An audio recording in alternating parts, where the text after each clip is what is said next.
नमस्कार सभी लोगों को।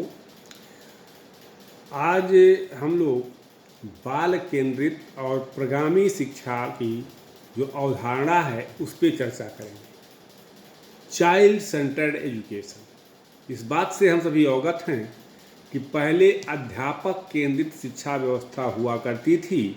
अध्यापक जो चाहता था वो पढ़ाता था, लेकिन आज ऐसा नहीं है। प्राचीन काल में शिक्षा के उद्देश्य बालकों के मस्तिष्क में कुछ जानकारियां भरना होता था। कोई जानकारी अध्यापक उनके मस्तिष्क में ठूस दे, भर दे, उसी को शिक्षा माना जाता था। किंतु आधुनिक शिक्षा शास्त्र में बालकों के सर्वांगीण विकास पर बल दिया जाता है। चतुर्थी विकास जिसको कहते हैं। किसी एक विकास की चर्चा यहाँ नहीं होती है, और चतुर्थी विकास के लिए, सर्वांगीण विकास के लिए आज बाल मनोविज्ञान की भूमिका सबसे महत्वपूर्ण हो गई है। इसीलिए प्राध्यापकों को बाल मनोविज्ञान की जानकारी आवश्यक होती है।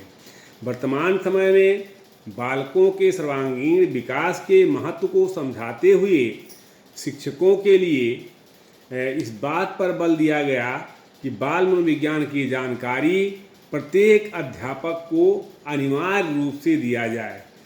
जब तक शिक्षक स्वयं बाल मनोविज्ञान का ज्ञाता नहीं होगा, तब तक वो बालकों को अच्छी शिक्षा नहीं दे सकता है।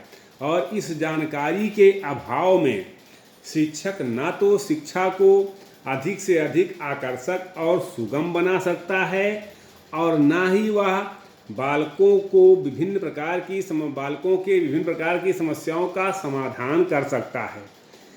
यानी कहने का आशय यहाँ ये है कि अगर अध्यापक को बाल मनोविज्ञान का ज्ञान नहीं है, तो वो तो अच्छी शिक्षा बालकों को नहीं दे सकता है और बालकों की समस्याओं का समाधान भी नहीं कर सकता है।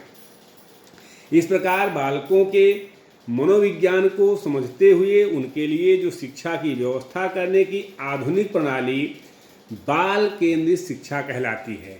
बाल केंद्रित शिक्षा से आशय यहाँ ये है कि बालक की रुचि, बालक की योग्यता, बालक की क्षमता, बालक के आकांक्षा स्तर को जान करके शिक्षा दिया जाए। और ये तभी आप समझ पाइएगा जब आप बालकों को